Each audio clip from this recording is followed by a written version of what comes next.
Class Bittu exercise 12 के कल हमने 3 क्वेश्चंस किए थे, क्वेश्चन 1 to 3, जिसमें आपने name of the angles, vertex and arm सीखा था। आज हम इसी एक्सरसाइज को कंटिन्यू करेंगे। तो question number 4, how many angles are formed in each of the figure given below. उसने कहा है कि जो नीचे फिगर गिवन है उसमें आपको नंबर ऑफ एंगल्स बताने हैं, ऑल्सो नेम देम, उनके नाम भी लिखने हैं। तो देखो ये एक मेरे पास फिगर गिवन है ए पार्ट में, इसमें कहीं पर भी कोई भी अल्फाबेट नहीं है, तो आप अपनी चॉइस से ए टू जेड में कोई भी अल्फाबेट आप इस पे नाम दे सकते हैं, बट कैपिटल लेटर ही लिखिएगा। फर्स्ट में वर्टेक्स पॉइंट को नाम दे रही हूँ ए, बी, सी, डी, ई। ठीक है, अब हमें एंगल्स बताने हैं कि इसमें हमारे कितने एंगल्स हैं। सबसे पहले आप एक एक फिगर को लेके चलिए। ठीक है, ये रे से हमारी जो 2 रे जा रही हैं बी और सी, सिर्फ इसके बीच का ये एंगल लिखिए। तो फर्स्ट नेम आपका हो गया एंगल बी ए सी, और यहाँ पे हमें नेम को 2 वे में नहीं लिखना है, एक एंगल के नेम को हम एक ही टाइप से लिखना है। ठीक है, अब नेक्स्ट आ जाइए, इन 2 लाइंस के बीच का एंगल्स, इन 2 लाइंस के बीच का एंगल। ठीक है, सी ए डी। तो नेक्स्ट एंगल हो जाएगा angle number 2, C A D. अब नेक्स्ट थर्ड लाइन, इन 2 लाइंस के बीच का एंगल। ठीक है, D A E, angle D A E. ठीक है, अब कुछ देर के लिए सोचो कि ये वाली लाइन नहीं है। ठीक है, अगर मैं इस वाली लाइन को कुछ देर के लिए भूल जाऊं, सी वाली लाइन को, तो मेरी जो ए से 2 लाइंस जा रही हैं वो एक बी है और दूसरी रे क्या हो जाएगी डी। तो एंगल क्या बनेगा B A D. 4 point angle B A D. मैंने इन 2 लाइंस के रे का बीच का एंगल लिया, यहां से लेके यहाँ पे। मैं जो मार्क लगा रही हूँ वो आप ध्यान से देखिएगा, मैंने सी को थोड़ी देर के लिए भूल गई हूँ, ये 2 लाइन ली है। ठीक है, अब सेम ऐसे ही आप थोड़ी देर के लिए डी को भूल जाइए और सी और ई, इन 2 लाइंस के बीच का एंगल लिखिए। तो इसका एंगल क्या हो जाएगा सी ए ई। 5th एंगल है हमारा एंगल सी ए ई। अब आप एक कंप्लीट फिगर, बीच की दोनों लाइंस को भूल जाइए, आपकी जो ये कंप्लीट फिगर है इसका एंगल क्या है बी ए ई। 6 एंगल बी ए ई। तो इस फिगर में टोटल हमारे 6 एंगल हैं, और मैंने 6 के 6 एंगल्स के आपको नेम बता दिए हैं। देखो आप सभी में देख सकते हो, जो हमारा ए पॉइंट है, जो वर्टेक्स पॉइंट है, वो सभी अल्फाबेट के बीच में आ रहा है। ठीक है, नेक्स्ट फिगर में बताती हूँ, उससे आपको अच्छे से क्लियर हो जाएगा। देखो नेक्स्ट हमारी ये एक फिगर गिवन है। ठीक है, फर्स्ट हम इसमें अल्फाबेट लिख के नाम लिख लेते हैं। सबसे पहले हमारा जो मेन कॉमन पॉइंट है वर्टेक्स पॉइंट, उसको मैं नाम दे रही हूँ ओ, पी, क्यू, आर, एस। आप कोई भी अल्फाबेट के लिए नेम दे सकते हो, सिर्फ आपको कैपिटल लेटर्स में लिखना है। ठीक है, अब मुझे इस एंगल्स के नेम लिखने हैं। फर्स्ट मैं एक एक करके ले रही हूँ, ये फिगर मैंने लिया इतना, तो इन 2 रे के बीच का नेम क्या होगा R O P. First name है आर ओ पी। उसके बाद मैंने ये वाला लिया एंगल इन 2 लाइंस के बीच का, तो मेरा सेकंड एंगल हो जाएगा पी ओ एस। थर्ड मैं ये 2 रे हैं जो इसके बीच का एंगल ले रही हूँ, इन 2 के बीच का, तो S O Q, angle S O Q. Fourth मैंने ये लिया, एंगल हमारा क्या हो जाएगा एंगल क्यू ओ आर।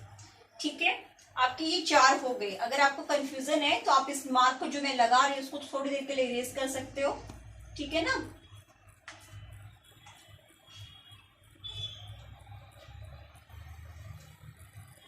अब देखो, अब आप एक एक लाइन को छोड़ दीजिए, इस लाइन को भूल जाइए थोड़ी देर के लिए। तो आप देखो जो ये ओ पॉइंट है, इससे हमारी 2 रे जा रही है, एक आर और एक एस। तो ये जो मेरा एक कंप्लीट एंगल बनेगा, ये क्या बनेगा R O S, number angle R O S. ठीक है, ऐसे अब आप इस लाइन को भूल जाइए थोड़ी देर के लिए, तो आपका ये देखो, ये जो आपकी स्ट्रेट लाइन, ये जो लाइन आपकी स्ट्रेट ऐसे सीधी जा रही है, ये भी आपका एक एंगल ड्रॉ कर रही है, ठीक है। तो ये एंगल आपका ऐसे ड्रॉ होगा, तो क्या होगा, POQ, एंगल POQ। उसके बाद आप इस लाइन को भूल जाइए, तो अब आपका एंगल देखो, एक ऐसे था और एक ऐसे, दो हो गए ना। अब नेक्स्ट एंगल इसका हमारा नहीं बन रहा है, ठीक है। अब और कोई नेम हमारा इसमें नहीं आ रहा है, इसके भी हमारे 6 ही बन रहे हैं, ठीक है। आपको नाम एक एक एंगल को करके करना है। आप इसको देखो ऐसे करोगे तो भी ये PQ बनेगा, इसको ऐसे बनाओगे तो भी ये ROS बनेगा। तो कंप्लीट शेप में हमारे सिर्फ 2 ही एंगल बन रहे हैं, ROS एंड POQ। तो टोटल इसके हमारे 6 नेम बन जाएंगे। आपको सिर्फ ध्यान रखना है बेटा रे का। पहले मैंने रिमाइंडर के, देखो एक बार फिर से मैं इस फिगर को बता दे रही हूं। देखो फर्स्ट मैंने 2 रे के बीच का लिया है ये एंगल, ठीक है। उसके बाद मैंने एक कंप्लीट फिगर ये बनाई है और दूसरी कंप्लीट फिगर ये बनाई है, ठीक है, POQ एंड ROS। तो टोटल मेरे जो एंगल्स हैं वो मेरे 6 एंगल आ जाएंगे। इसकी जो नेक्स्ट फिगर है बेटा क्वेश्चन नंबर C की, वो बहुत ही सिंपल सी फिगर है। ये फिगर है, इसके आपको अल्फाबेट शो करने हैं और इसके नाम खुद से ट्राई करने हैं। Okay, now next question. देखो बेटू क्वेश्चन नंबर 5 हमारा क्या है, mark 3 points RS and T। हमें 3 पॉइंट्स मार्क करने हैं RST। मैंने 3 पॉइंट ड्रॉ कर दिए हैं, ठीक है। इसका नाम मैंने R लिखा, ये S और ये T। Which are not in line, वो लाइन में नहीं है देखो मेरे, ठीक है। Draw angle RST। अब इनको मिला के आपको एंगल ड्रॉ करना है RST। यहाँ पे देखो S बीच में है, तो X मतलब S हमारा यहाँ पे भी बीच में ही रहेगा, ये आपको ध्यान रखना है। अब स्केल की हेल्प से मिलाइएगा, ठीक है। अब ये शेप बन गई है, ये हमारा शेप एंगल बन रहा है। नेम द वर्टेक्स, आपको वर्टेक्स बताना है। आपको पता है जो हमारा मेन कॉमन पॉइंट होता है वो हमारा वर्टेक्स होता है। तो नेम ऑफ द वर्टेक्स क्या हो जाएगा, पॉइंट S। तो आप लिखेंगे heading name of the vertex point S। अब आगे देखो उसने क्या बोला, वर्टेक्स हो गया and 2 arm of the angle so form. इस एंगल में जो 2 आर्म शो हो रही है आपको उसके भी नाम बताने हैं। तो S पॉइंट से हमारी 2 रे हो रही है, एक R की तरफ जा रही है और दूसरी T की तरफ जा रही है। फर्स्ट हमारी आर्म हो जाएगी SR, सेकेंड आर्म है ST। अब इस रे का सिंबल लगा दीजिए, आपकी आर्म कंप्लीट हो जाएगी। बहुत सिंपल क्वेश्चन था, 3 पॉइंट्स गिवन थे, आपको अपनी चॉइस से 3 पॉइंट्स ड्रॉ करने हैं, ठीक है। उनको मिला के आपको एक एंगल का शेप ड्रॉ करना है। अब इस शेप में आपको बताना है कि आपका वर्टेक्स क्या है और आपकी आर्म क्या है। तो वर्टेक्स आपको पता है, कॉमन पॉइंट वर्टेक्स होता है, तो कॉमन पॉइंट हमारा यहाँ पे S है and the name of the arm SR and ST। Okay, next question. देखो बेटो क्वेश्चन नंबर 6 है आपका, ड्रॉ द फॉलोइंग एंगल्स। आपको एंगल्स का नेम गिवन है और आपको इसी नेम की हेल्प से एंगल ड्रॉ करना है। नेम में देखो DEF, हमारे पास 3 अल्फाबेट है, मतलब आपको अपनी चॉइस से कैसे भी आप 3 अल्फाबेट पहले मार्क कर लीजिए, DEF। अब आप स्केल की हेल्प से इनको मिला दीजिए, ठीक है। देखो मैं स्केल की हेल्प से मिला रही हूँ तीनों पॉइंट्स को, बिल्कुल सीधा होना चाहिए आपका रे। अब आपको पता है एंगल तब तक नहीं कंप्लीट होगा जब तक हम यहाँ पे रे का सिंबल नहीं लगाएंगे, ठीक है। तो ये मेरा यहाँ पे D पॉइंट शो कर दिया मैंने, ये मेरा F पॉइंट हो गया, F यहाँ लिख दीजिए। D आप ऊपर भी लिख सकते हैं, यहाँ भी लिख सकते हैं, वो एक ही बात है, वो फिक्स है कि ये DEF एक एंगल बन गया। अब इसमें एंगल का मार्क शो कर दीजिए, बस कंप्लीट। आपको सिर्फ 3 पॉइंट शो करके एक एंगल की फिगर बनानी थी, इसमें आपको ना तो वर्टेक्स बताना है ना आर्म बताना है। सेम एंगल POQ आपको ड्रॉ करना है, तो आप अपनी चॉइस से कोई भी 3 पॉइंट किसी भी डायरेक्शन में अलग अलग ले लीजिए, POQ, ठीक है। अब O पॉइंट से आप लाइंस दोनों रे को ड्रॉ कर दीजिए स्केल की हेल्प से। ये मेरी फर्स्ट हो गया,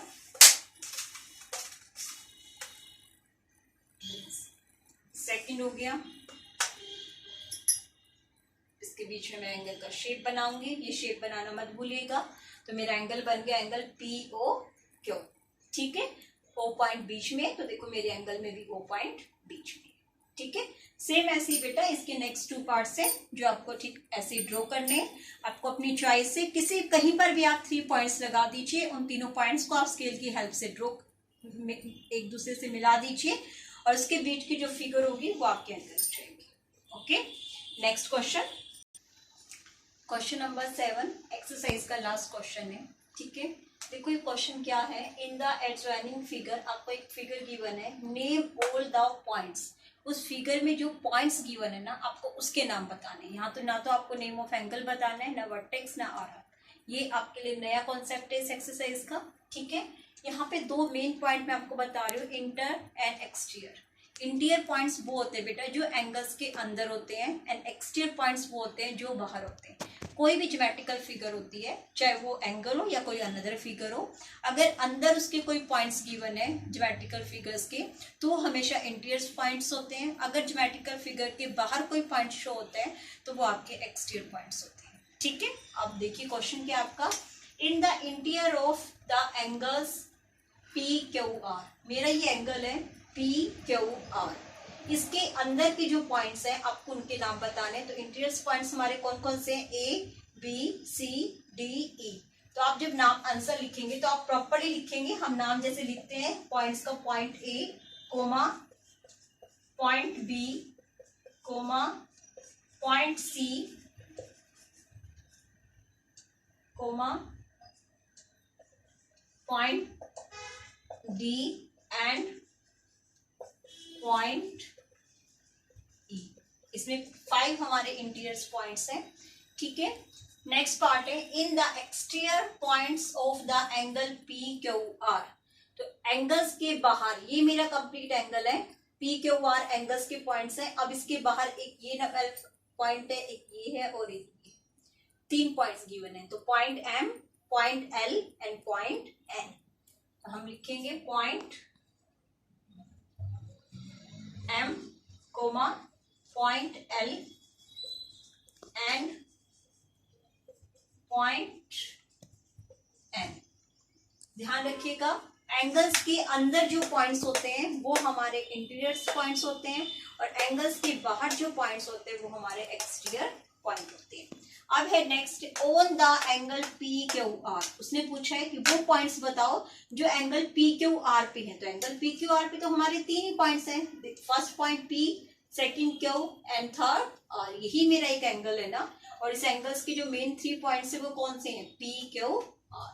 तो इसका आंसर आ जाएगा point P, point Q and point, ठीक है। तो एक्सरसाइज आपकी कंप्लीट हो गई है। इस एक्सरसाइज में हमारा सबसे मेन पॉइंट था एंगल ड्रॉ कैसे करते हैं। एक मेन पॉइंट लेते हैं, कॉमन पॉइंट, उसी से हमारी जो 2 रे आगे एक्सटेंड होती है, उसकी हेल्प से जो एक डायग्राम आपका फिगर बनती है उसे हम एंगल बुलाते हैं।